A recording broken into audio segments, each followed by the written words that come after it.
आज ही डाउनलोड करें Skymet mobile app, पूछे मौसम का हाल अपनी पसंदीदा भाषा में और रहे बाकियों से एक कदम आगे। नमस्ते दोस्तों, स्काईमेट वेदर में आप सभी का बहुत बहुत स्वागत है। मेरा नाम महेश पलावत है। ये 30 अगस्त का सुबह का वीडियो है। अगर देखा जाए तो 1 जून से लेकर के 29 अगस्त तक पूरे भारत को मानसून की बारिश 7% ज्यादा मिली है। अगर दिल्ली की बात करें तो दिल्ली में पूरे साल का जो एवरेज होता है रेनफॉल, यानी कि 1 जनवरी से 31 दिसंबर तक 762 मिलीमीटर की बारिश होती है, लेकिन अभी तक हम देख चुके हैं कि 880 मिलीमीटर बारिश मिल चुकी है ये मानसून के दौरान, और अभी भी सितंबर का महीना बाकी है। तो यानी कि दिल्ली को काफी ज्यादा सरप्लस बारिश मिल रही है, और उसी तरह से हमने देखा कि गुजरात में जल प्रलय आ रखी है। तो आगे वेदर कैसा रहेगा इस पर ध्यान देते हैं। तो ये डीप डिप्रेशन जो है वो अब गुजरात के पश्चिमी जिलों पर बन गया है, और ये अब आगे बढ़ करके अगर देखा जाए तो आप देखिए डीप डिप्रेशन जब ये आगे बढ़ेगा तो ये साइक्लोनिक सर्कुलेशन में परिवर्तित हो सकता, साइक्लोनिक सर्कुलेशन माफ कीजिएगा, साइक्लोनिक स्टॉर्म यानी समुद्री तूफान असनी बन सकता है, जो पाकिस्तान द्वारा नाम दिया गया है। जैसे कि आपको पहले भी मैंने बता चुका हूं कि जो तूफानों के नाम रखे जाते हैं वो 13 देश हैं जो यानी कि अरब सागर और बंगाल की खाड़ी से जो प्रभावित होते हैं, वहां पर 13 देश हैं। उन्होंने अपने अपने नाम दिए हुए हैं, बारी बारी से नाम आते हैं। तो अब पाकिस्तान का जो अगला तूफान बन रहा है, अगर ये बनता है, क्योंकि पहले ऐसा लग रहा था कि ये तूफान नहीं बनेगा, लेकिन क्योंकि ये कमजोर तूफान इसलिए बनेगा कि जैसे ही ये आगे आएगा तो उस समय क्या होने वाला है कि ये आगे आते ही जो समुद्र में तो इसको मॉइस्चर तो मिलेगा, लेकिन इतना ज्यादा मॉइस्चर नहीं मिल पाएगा कि ये आप कह सकते हैं कि ये बहुत ज्यादा इसमें ताकत इसलिए नहीं होगी कि ये बिल्कुल तट के पास दिखाई देगा। तो आप देखिए यहां से हवा घूम के आ रही है, तो ये पाकिस्तान और ये राजस्थान वाले सूखी हवाएं आएगी, यहां से भी पूरी सूखी हवाएं आएंगी, तो मॉइस्चर इसको ज्यादा नहीं मिल पाएगा। और वर्टिकल विंड शेयर भी 25 नॉट का है, यानी कि जैसे जैसे हम आसमान में या एटमॉस्फेयर में ऊपर उठते हैं, हवाओं की जो दिशा और गति में परिवर्तन होता है, अगर वो ज्यादा होता है तो किसी भी समुद्री तूफान को बनने से रोकता है। अगर ये 10 से 15 नॉट का होता तो तूफान और ज्यादा सशक्त होता, और सी सरफेस टेम्परेचर यानी समुद्री सतह की तापमान भी 28-29 डिग्री है, जो कंड्यूसिव है, यानी कि उसको हेल्प करेंगे। लेकिन क्योंकि ये इसको बहुत ज्यादा सी ट्रेवल नहीं मिलेगा, जैसे ही यहाँ से जाएगा ऑलरेडी यहाँ पे कमजोर हो चुका होगा, यहाँ पर थोड़ा सा इसको स्ट्रॉन्ग होगा, और हवाएं जैसे ही 34 नॉट या 62 किलोमीटर प्रति घंटा की होती हैं, लो प्रेशर एरिया जो प्रेशर ज्यादा गिर जाता है तो वो तूफान बन जाता है। लेकिन ये तूफान बहुत ज्यादा सशक्त नहीं होगा, 5-6 घंटे के अंदर ही ये फिर से कमजोर होना शुरू हो जाएगा, क्योंकि वर्टिकल विंड शेयर और जो सूखी हवाएं इसके अंदर आएंगे, और ये डीप डिप्रेशन बनते हुए और आगे जाते हुए डिप्रेशन बनते हुए ये कमजोर पड़ जाएगा। लेकिन ये जब तूफान बनेगा 30 तारीख के आसपास, तो उसका असर जो गुजरात और साउथ सिंध पर आपको दिखाई नहीं देगा, यानी कराची वगैरह में जो दक्षिणी एकदम जिले हैं इसके पाकिस्तान के, वहां पर मॉडरेट शावर्स हो सकता है। अब 24 घंटे के बाद ये जो डीप डिप्रेशन जब अंदर जाएगा, आगे चला जाएगा, तो जो पश्चिमी जिले हैं जो गुजरात के, नलिया, भुज, द्वारिका, पोरबंदर, गिर सोमनाथ, ये जो जामनगर, मोरबी, इन इलाकों में बारिश की गतिविधियां धीरे धीरे कम होती जाएंगी और ये समुद्र की तरफ चला जाएगा। तो अब कह सकते हैं 24 घंटे के बाद गुजरात को पूरी तरह से राहत मिल जाएगी, और बाढ़ की स्थिति में जो सुधार वो काफी तेजी से होगा, और हम कह सकते हैं कि ये 31 तारीख तक मौसम पूरी तरह पूरे गुजरात का शुष्क हो जाएगा। वही हाल राजस्थान, पंजाब और हरियाणा का होने वाला है। कल से जो ट्रफ आ रही थी, यहाँ से जो ये ट्रफ बन रही थी, जिसके कारण ये यहाँ पे आ रही थी, हरियाणा तक आ रही थी, और एक साइक्लोनिक सर्कुलेशन ये उत्तर प्रदेश के ऊपर था, और यहाँ से ये ट्रफ यहाँ तक पहुंच रही थी। तो ये यानी कि बंगाल की खाड़ी से और अरब सागर से, दोनों से जो नमी मिल रही थी, उसके कारण ये बारिश की गतिविधियां पंजाब, हरियाणा, दिल्ली और उत्तर प्रदेश के कई इलाकों में देखने को मिल रही थी। दिल्ली में जो भारी बारिश हुई है उसका यही कारण है। तो लेकिन अब जैसे ही ये जो आपका सिस्टम है ये आगे चला जाएगा, जो मतलब ये अरब सागर की तरफ जब आगे जाएगा, तो ये जो हवाएं हैं उसका जो कॉन्सेंट्रेशन है ये वो इसी के आसपास आपको दिखाई देगा यहां पर। तो ये हवाएं ऊपर नहीं आ पाएंगे, और ये जो लो प्रेशर एरिया अंदर आ जाएगा तो इसका सर्कुलेशन यहीं पर रहेगा। तो इन्हीं इलाकों में बारिश की गतिविधियां फिर से बढ़ना शुरू हो जाएगी। तो ये जो गंगा के मैदानी क्षेत्र हैं ये 2 दिन के लिए शुष्क हो जाएंगे, उसके बाद फिर से 1 सितंबर से यहाँ पर बारिश की गतिविधियां शुरू हो जाएंगी और उस समय ये जो डिप्रेशन है या साइक्लोन है ये और ज्यादा कमजोर पड़ जाएगा और काफी ज्यादा आगे की तरफ बढ़ जाएगा। तो इसका जो असर है यानी ये ट्रफ जो है वो कमजोर पड़ जाएगी और जो गंगा के मैदानी क्षेत्रों में 1 सितंबर से फिर से बारिश शुरू हो जाएगी। यानी अगले 2 दिनों के दौरान 30 और 31 तारीख को यहाँ का मौसम एक तरह से शुष्क होने की संभावना नजर आ रही है। ये तो हमने साइक्लोन का अपडेट दिया। अब आगे चलते हैं तो ये जो बादल बने हुए हैं आप देखिए ये धीरे धीरे आगे जा रहे हैं। ये जो नॉर्थ ईस्ट अरेबियन सी में बारिश की गतिविधियां बढ़ जाएंगी। यहाँ पर जो लो प्रेशर एरिया बना हुआ है ये जो लो प्रेशर एरिया है ये अब यहाँ पर ये धीरे धीरे आगे आएगा, इस तरह से आगे आएगा और इसका रूट यहाँ पर रहेगा। और जैसे जैसे ये आगे आएगा ये 1 सितंबर के आसपास से जब ये अंदर पहुंचेगा तो इसके कारण क्या होगा कि जो ट्रफ है वो ऊपर की तरफ आएगी और ये पंजाब, हरियाणा, दिल्ली और उत्तर प्रदेश के साथ बिहार, झारखंड, पश्चिम बंगाल इन सारे इलाकों में बारिश की गतिविधियां शुरू हो जाएंगी 1 सितंबर से, 2 दिनों के ड्राई मौसम के बाद में। और इसी तरह से ये जो आपका जो गंगे पश्चिम बंगाल है और झारखंड है, उड़ीसा, छत्तीसगढ़ और मध्य प्रदेश यहाँ पर भी बारिश की गतिविधियां थोड़ी सी बढ़ जाएंगी और कई इलाकों में बारिश की गतिविधियां हो जाएंगी। पूर्वी राजस्थान और गुजरात के पूर्वी जिलों में एक बार फिर से बारिश बढ़ने की संभावना नजर आ रही है। उसमें थोड़ा सा देर है यानी कि 2 या 3 दिन के बाद या 4 दिन के बाद या 2 सितंबर से हम कह सकते हैं कि यहाँ पर भी बारिश दोबारा शुरू हो जाएगी और उसके बारे में डिटेल में अब बात कर लेते हैं कि किस तरह का मौसम रहने वाला है। अगर पंजाब की बात करें तो पंजाब में आज 30 तारीख और 31 तारीख को पूरे पंजाब का मौसम लगभग शुष्क हो जाएगा क्योंकि लेकिन ऑलरेडी नमी है और मॉइस्चर है एटमॉस्फेयर में। जब तेज धूप निकलेगी तो बादल बनेंगे, छुटपुट बादल बनेंगे, 1-2 स्थानों पर हल्की फुल्की बारिश देकर के निकल जाएंगे। और अगर हम हरियाणा की बात करते हैं तो हरियाणा में भी अभी फिलहाल तो मौसम थोड़ा सा ड्राई ही रहने वाला है, कोई खास वेदर एक्टिविटी यहाँ पर नहीं होगी। लेकिन 1 तारीख से फिर से बारिश की गतिविधियां सोनीपत, पानीपत, रोहतक, भिवानी, चरखी दादरी, महेंद्रगढ़, रेवाड़ी, नारनौल, गुरुग्राम, नूह, पलवल, फरीदाबाद ये सारे इलाकों में बढ़ जाएंगे। दिल्ली एनसीआर में भी 1, 2, 3 तारीख को बारिश की गतिविधियां थोड़ी सी बढ़ सकती हैं। लाइट टू मॉडरेट शावर्स हो सकते हैं। ये पूरे सप्ताह रहेगी, जैसे अभी मौसम चल रहा था उसी तरह का मौसम यहाँ पर बनने की संभावना हमें दिखाई दे रही है। अब अगर उत्तर प्रदेश की बात करें तो आप देखिए उत्तर प्रदेश के यहाँ पर एक साइक्लोनिक सर्कुलेशन बना हुआ है और ये ट्रफ यहाँ पे जा रही है, लेकिन ये साइक्लोनिक सर्कुलेशन कल होते होते कमजोर पड़ जाएगा और इसका असर उत्तर प्रदेश पर दिखाई देना बंद हो जाएगा। और जो दूसरी तरफ आ रही थी जो मैंने दिखाई थी आपको, जो डिप्रेशन से आ रही थी हरियाणा तक, वो भी कमजोर पड़ जाएगी। और जो वेस्टर्न डिस्टर्बेंस है जो मतलब एक एज अ साइक्लोनिक सर्कुलेशन कह सकते हो, एज अ ट्रफ कह सकते हो, उसका असर भी कम हो जाएगा। इसीलिए उत्तर भारत में मौसम शुष्क हो जाएगा। गंगा के मैदानी क्षेत्रों में भी जो उत्तर प्रदेश, बिहार, झारखंड और पश्चिम बंगाल के ज्यादातर इलाके लगभग शुष्क हो जाएंगे। लेकिन उत्तराखंड के पहाड़ों पर हल्की फुल्की बारिश की गतिविधियां 1-2 मॉडरेट स्पेल होंगे। हिमाचल प्रदेश और जम्मू कश्मीर में हल्की बारिश, पैची रेन 1-2 स्थानों पर दिखाई देगी। तो हम ये कह सकते हैं कि अब उत्तर प्रदेश में जो बारिश की गतिविधियां हैं अगर देखा जाए तो ये देखिए उत्तर प्रदेश, ये पूरा आपका पंजाब, हरियाणा, राजस्थान के ज्यादातर इलाके, उत्तर प्रदेश, बिहार, झारखंड, पश्चिम बंगाल के उत्तरी इलाके, ये सारे इलाके लगभग शुष्क जाएंगे।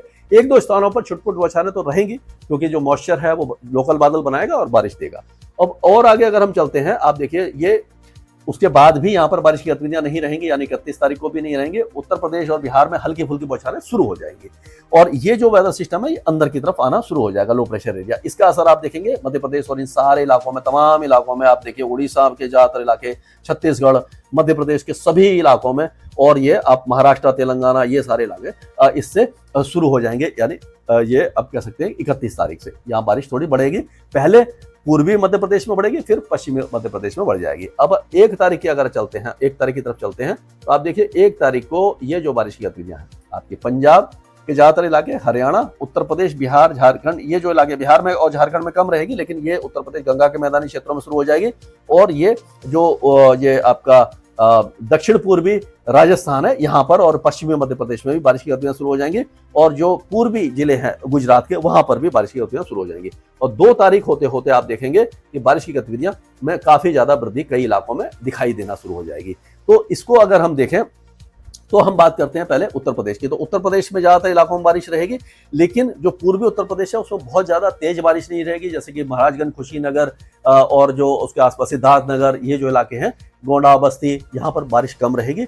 बाकी इलाकों में आपका जो कानपुर, लखनऊ और प्रयागराज, वाराणसी, जौनपुर, भदोही, मऊ, गाजीपुर, बलिया, यहाँ पर ठीक ठाक बारिश की संभावना नजर आ रही है। उसी तरह से हाथरस, आगरा, अलीगढ़ और जो बरेली, बहराइच, लखीमपुर खेरी, मुरादाबाद, संभल, बिजनौर और ये मेरठ, मुजफ्फरनगर, सहारनपुर, इन इलाकों में बारिश की गतिविधियां सितंबर के शुरुआती दौर में बढ़ना शुरू हो जाएंगी।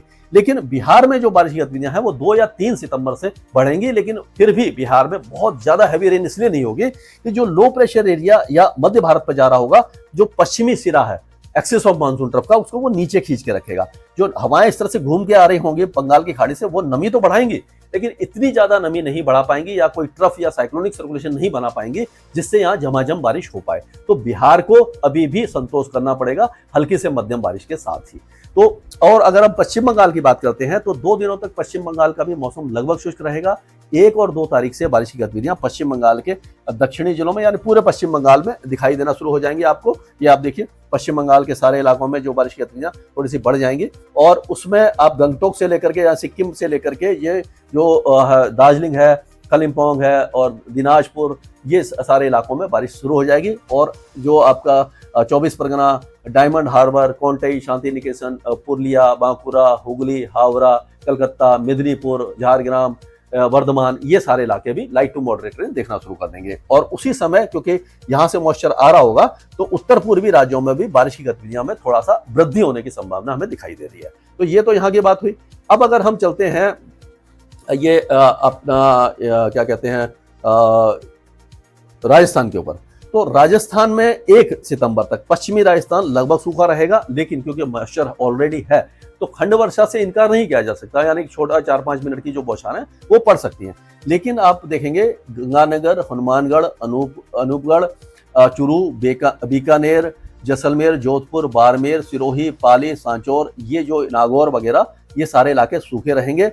और जयपुर के इलाके भी में बारिश की संभावना हमें नजर नहीं आ रही। 1 तारीख तक का ये मौसम है, लेकिन 1 तारीख को कोटा संभाग में बारिश की गतिविधियां शुरू हो जाएंगी। और 2 तारीख होते होते आप देखिए कि 2 तारीख होते होते जो बारिश की गतिविधियां हैं वो जयपुर, अजमेर, दौसा, करौली, अलवर, भरतपुर यहाँ तक आ जाएंगी। चुरू और बीकानेर में भी खंड वर्षा हो जाएगी। जोधपुर और बाड़मेर के पूर्वी हिस्सों में भी बारिश की गतिविधियां शुरू हो जाएंगी। तो ये धीरे धीरे आगे बढ़ेगा सिस्टम। और आप देखिए उसके बाद ये जैसलमेर और जोधपुर के पश्चिमी इलाकों को और बाड़मेर के पश्चिमी इलाकों को छोड़ करके फिर राजस्थान के कई इलाकों में 3 सितंबर तक बारिश बढ़ जाएगी। यानी कुल मिलाकर के बारिश की गतिविधियां धीरे धीरे फिर से बढ़ना शुरू हो जाएंगी 2-3 दिन के सूखे मौसम के बाद।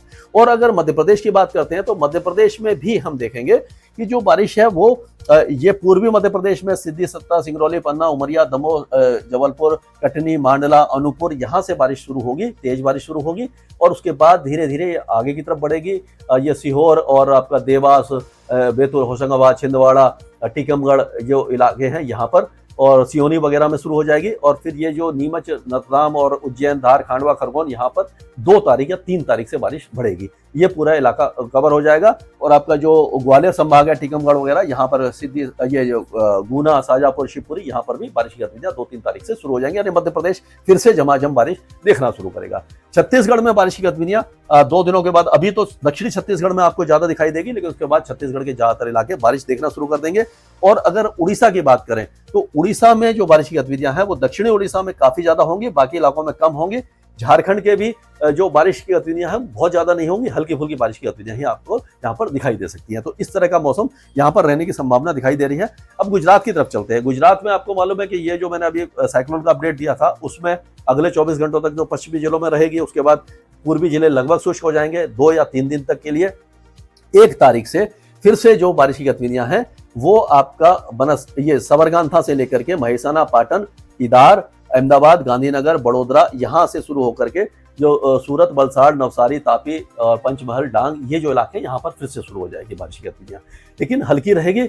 और 2-3 तारीख होते होते ये बारिश की गतिविधियां आगे चली जाएंगी। लेकिन भुज, द्वारिका और नलिया वगैरह को छोड़ करके बाकी इलाकों में मॉडरेट शावर्स हो जाएंगे। यानी कि अभी मानसून यहाँ से गया नहीं है। 15 सितंबर तक तो ये बारिश होती ही रहेगी।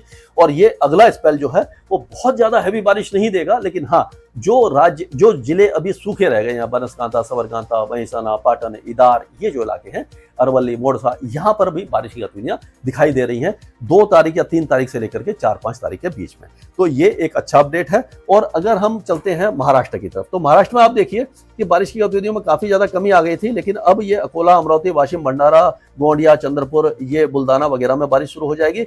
और जो नासिक, मालेगांव, जलगांव, ये जो इलाके हैं, ये संभाजी नगर वगैरह, यहाँ पर भी शुरू हो जाएगी। कोस्टल एरिया जो है मुंबई, थाने, दहानू में हल्की बारिश यानी मॉडरेट शावर्स और हल्की बारिश की गतिविधियां रहेंगी।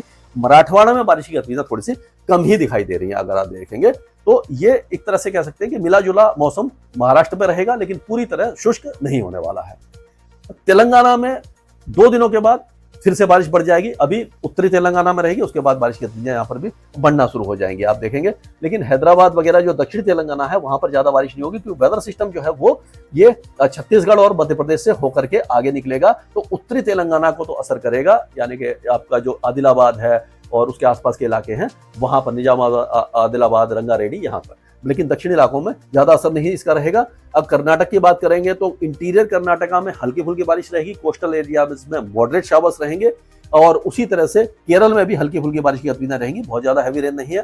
आंध्र प्रदेश के उत्तरी तट पर जो आपका उड़ीसा से लगा हुआ है और ये तेलंगाना से लगा हुआ है, यहाँ पर कुछ बारिश की गतिविधियां ज्यादा होंगी। श्रीकाकुलम, विशाखापट्टनम, विजयनगरम और गुंटूर, कृष्णा, गोदावरी, ये जो इलाका, काकीनाडा, यहाँ तक। लेकिन जो रायलसीमा है, अनंतपुर, कोडप्पा, चित्तूर, नेल्लोर, ये जो इलाके हैं यहाँ पर ज्यादा बारिश नहीं होगी, मौसम लगभग साफ रहेगा। उसी तरह से तमिलनाडु में भी अभी बारिश की संभावना बहुत ज्यादा कम नजर आ रही है। लक्षद्वीप में हल्की बारिश होगी, अंडमान और निकोबार द्वीपों में मॉडरेट शावर्स हो सकते हैं। तो कुल मिलाकर के अगले 2 दिनों के दौरान गंगा के मैदानी क्षेत्रों से लेकर के बिहार, ये अपना गुजरात और राजस्थान का मौसम शुष्क हो जाएगा, यानी 24 घंटे बाद। गुजरात, पश्चिमी गुजरात को छोड़ करके पूर्वी गुजरात में और पश्चिम मध्य प्रदेश में बारिश की गतिविधियां कम हो जाएंगी। 1 तारीख से धीरे धीरे बारिश बढ़ना शुरू होगी, आगे की तरफ जाएगी, और जो नया वेदर सिस्टम बन रहा है, लो प्रेशर एरिया, वो और सशक्त होकर के अंदर की तरफ आएगा। लेकिन ये इतना ज्यादा मजबूत नहीं होगा जैसे पहला डिप्रेशन हुआ था। और सबसे बड़ी बात है कि इसका असर उत्तर भारत पर भी दिखाई देगा, कि ट्रफ जो है वो इस तरह से आगे आएगी। तो ये एक बड़ा अपडेट हम कह सकते हैं कि रहेगा। और इसको अगर मैं शॉर्ट में अगर आपको दिखाना चाहूं तो इस तरह से रह सकता है। ये यहाँ पर जैसे ये जो आपका बना साइक्लोनिक स्टॉर्म है, ये इस जगह समझ लीजिए यहाँ पर बन गया। ये एक मिनट,